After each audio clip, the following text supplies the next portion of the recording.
Video ini saya buat demi memenuhi tugas mata kuliah Etika Kristen dalam Bisnis. Video ini berisi refleksi saya tentang sifat buruk saya dan dampak positif dari nilai keutamaan. Ada 4 pertanyaan yang harus saya jawab.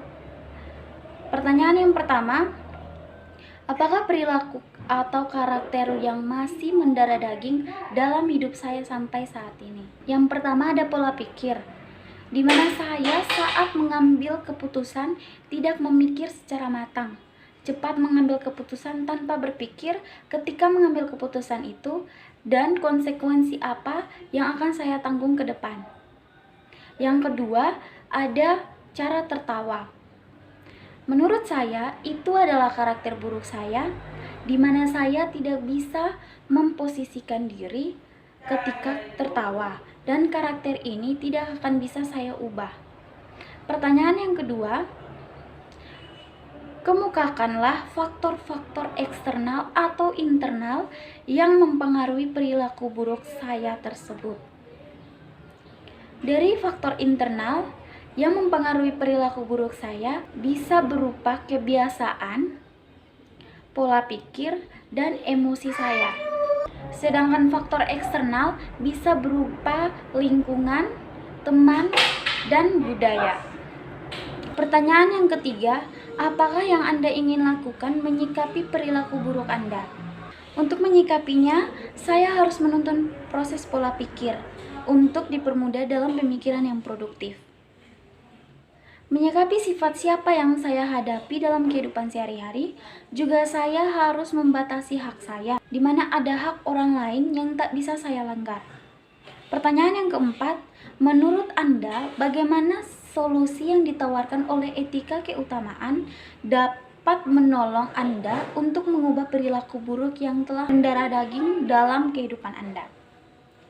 Solusi yang ditawarkan oleh etika keutamaan dapat membantu saya mengubah perilaku buruk saya menjadi bagian dari kehidupan saya. Contohnya, yang pertama, meningkatkan kesadaran diri. Dengan memahami etika keutamaan, saya akan lebih memahami nilai dan prinsip yang mendasari perilaku saya.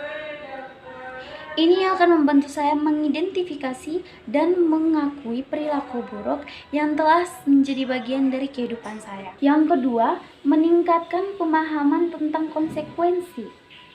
Dengan memahami etika keutamaan, saya akan lebih memahami konsekuensi dari perilaku buruk saya. Ini akan membantu saya merasakan dampak negatif dari perilaku buruk saya dan mendorong saya untuk mengubahnya. Yang ketiga, meningkatkan motivasi untuk berubah. Dengan memahami etika keutamaan, saya akan lebih termotivasi untuk mengubah perilaku buruk saya. Saya akan merasa lebih berharga dan dihargai sebagai individu yang memiliki etika yang baik. Yang keempat, meningkatkan keterampilan dalam mengatasi situasi. Dengan memahami etika keutamaan, saya akan lebih mampu mengatasi tantangan dan hambatan yang mungkin muncul dalam upaya saya untuk mengubah perilaku buruk saya. Kesimpulan dari 4 pertanyaan tadi dapat saya simpulkan, etika keutamaan adalah kumpulan prinsip dan nilai yang membimbing perilaku individu dengan memahami dan menerapkan etika keutamaan, di mana seseorang dapat meningkatkan kesadaran diri, seseorang dapat memahami konsekuensi dari perilaku mereka, meningkatkan keterampilan dalam mengatasi situasi, dan meningkatkan motivasi untuk berubah. Semua ini dapat membantu seseorang mengubah perilaku buruk yang telah menjadi bagian dari kehidupan mereka. Demikian video refleksi dari saya, semoga bermanfaat. Terima kasih.